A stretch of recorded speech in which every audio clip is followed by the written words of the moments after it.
How to protect yourself and keep everyone around you safe too.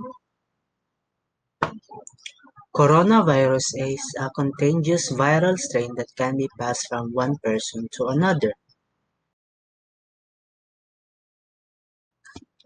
Here are some simple steps to prevent the spread of the virus. One easiest step is washing your hands. Step 2. Avoid contact. Maintain social distancing. Step 3. Taking care of yourself.